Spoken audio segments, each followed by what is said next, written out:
Hi friends, நாம் இப்போ இந்த வீடியோவில் எதை பற்றி பார்க்க போகிறோம் அப்படின்னா, இந்திய அணிக்குள்ளே சுத்தமாக ஒற்றுமையே இல்லை அப்படின்ற ஒரு உண்மை சம்பவம் தற்போது வெளியாகி இருக்குது.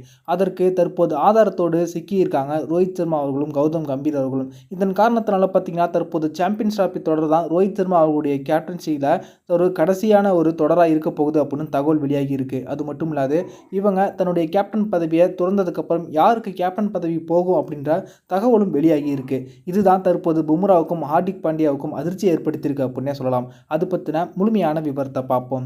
ஆஸ்திரேலியா அணிக்கு எதிரான பார்டர் கவாஸ்கர் டெஸ்ட் தொடரில் இந்திய அணி மோசமான தோல்வியை அடைந்ததுக்கு அப்புறம் ரோஹித் சர்மா கேப்டன் பதவியை துறக்க வேண்டும் அப்படின்னு சொல்லிட்டு பல கோரிக்கைகள் எழுந்தது. இந்த நிலைமையில் அவருக்கு ஒரு கடைசி வாய்ப்பாக பார்த்தீங்கன்னா, சாம்பியன்ஸ் டிராபி தொடருக்கு இந்திய அணிக்கு கேப்டனாக அவங்க நியமிக்கப்பட்டிருக்காங்க.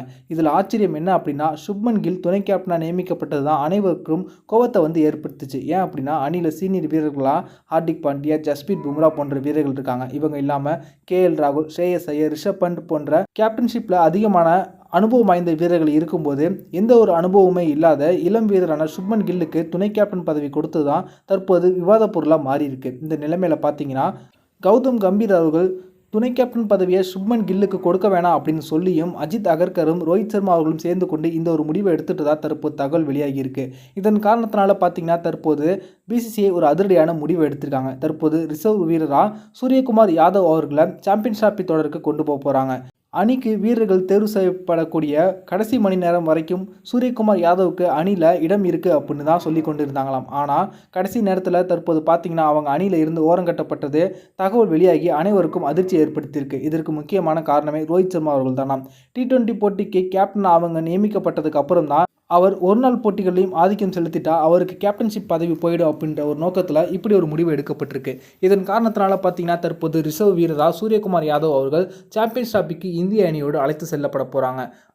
இந்த சாம்பியன்ஸ் டிராபி தொடரில் சுப்மன் கில்லோ அல்லது ரோஹித் சர்மா அவர்களோ தொடர்ந்து சொதப்பும் பட்சத்தில் அவங்களிடம் இருக்கக்கூடிய கேப்டன்ஷிப் பதவியும் துணை கேப்டன் பதவியும் பிடுங்கப்படும் அப்படின்னு சொல்லப்படுது. தற்போது இந்திய அணிக்கு 21 போட்டிக்கான ஃபார்மெட்டில் கேப்டனாக இருக்கக்கூடிய சூரியகுமார் யாதவ் அவர்கள் கேப்டன்ஷிப் சரி, பேட்டிங்லேயும் சரி தொடர்ந்து அசத்தி கொண்டிருக்காங்க. இதே நிலைமை அவங்க தொடரும் பட்சத்தில் இந்த சாம்பியன்ஸ் டிராபி தொடரில் அவங்களுக்கு கிடைக்கக்கூடிய வாய்ப்பை சரியாக பயன்படுத்தி கொண்டாங்க அப்படின்னா, இந்த தொடரில் ஒரு கேப்டனாக ரோஹித் சர்மா அவர்கள் சரியாக செயல்படாத பட்சத்தில் அடுத்து ஒரு நாள் போட்டிகளுக்கும் கேப்டனாக சூரியகுமார் யாதவ் அவர்கள் நியமிக்கப்படுவாங்க அப்படின்னு தகவல் வெளியாகி இருக்கு. இந்த நிலைமையில் இதுதான் சீனியர் வீரர்களாக இருக்கக்கூடிய ஹார்திக் பாண்டியாவுக்கும் ஜஸ்பிரீத் பும்ராவுக்கும் அதிர்ச்சியை ஏற்படுத்தியிருக்கு. தற்போது கேப்டன்ஷிப் பதவி அவங்களுக்கு போகாமல் இருப்பதற்கு முக்கிய காரணம் என்ன அப்படின்னா, இந்த இரண்டு வீரர்களுமே அடிக்கடி இன்ஜுரியில் சிக்கக்கூடிய வீரர்கள். சில முக்கியமான தொடர்களில் இவங்க இன்ஜுரினால வெளியில் போயிட்டாங்க அப்படின்னா, அப்போது பார்த்தீங்கன்னா கேப்டன் இல்லாமல் அணி பெரிய ஒரு பின்னடைவை சந்திக்கக்கூடும். இதன் காரணத்தினால தான் அதிகமாக இன்ஜுரியில் சிக்காத ஒரு வீரரை கேப்டனாக நியமிக்க வேண்டும் அப்படின்னு சொல்லிட்டு சூரியகுமார் யாதவ் அவர்களை தற்போது BCCI தேர்வு பண்ணியிருக்காங்க. இந்த வீடியோ உங்களுக்கு பிடிச்சிருந்துச்சுன்னா லைக் பண்ணுங்கள், ஷேர் பண்ணுங்கள். நன்றி.